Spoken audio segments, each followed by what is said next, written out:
കേരള വികസന ചരിത്രത്തിലെ ഏറ്റവും പ്രധാനപ്പെട്ട ഏടാണല്ലേ വിഴിഞ്ഞം തുറമുഖം. സാധ്യതകളുടെ ചാകരയാണ് വിഴിഞ്ഞം തുറമുഖം തുറന്നിടുന്നത്. കൊളംബോ, ദുബായ്, സിംഗപ്പൂർ തുടങ്ങിയ അന്താരാഷ്ട്ര തുറമുഖങ്ങളെ ആശ്രയിക്കാതെ കയറ്റുമതി ഇറക്കുമതിയും കൂടുതൽ കാര്യക്ഷമമാക്കാൻ നമ്മുടെ രാജ്യത്തിനാകെ അവസരം നൽകുകയാണ് ഇന്ന് വിഴിഞ്ഞം. ഇന്ത്യൻ ഉപഭൂഖണ്ഡത്തിലെ ഏക ആഴക്കടൽ കണ്ടെയ്നർ പോർട്ടാണ് നമ്മുടെ വിഴിഞ്ഞം.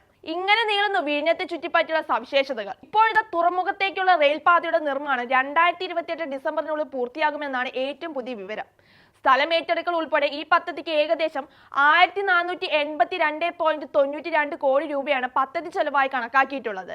അതേസമയം വിഴിഞ്ഞം പദ്ധതി പൂർത്തിയാക്കുമ്പോൾ 15 ലക്ഷം പേർക്കാണ് തൊഴിൽ ലഭിക്കുക.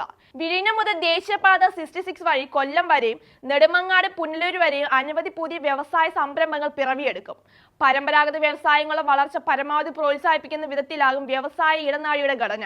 അതുപോലെ മത്സ്യബന്ധന മേഖലയ്ക്ക് കൂടുതൽ കരുത്തും ഊർജവും പ്രദാനം ചെയ്യുന്നതിനൊപ്പം മത്സ്യ സംസ്കരണ രംഗത്ത് നൂതന പാതകൾ വെട്ടിത്തുറക്കാൻ ഉദ്ദേശമുണ്ട്. ഏതായാലും വർഷം കഴിയും തോറും വിഴിഞ്ഞം ഇന്ത്യയുടെ സമ്പദ് വ്യവസ്ഥയും മറ്റ് മേഖലകളിലും വലിയ രീതിയിലുള്ള ചലനങ്ങൾ സൃഷ്ടിക്കുമെന്നതിന് യാതൊരു സംശയവുമില്ല.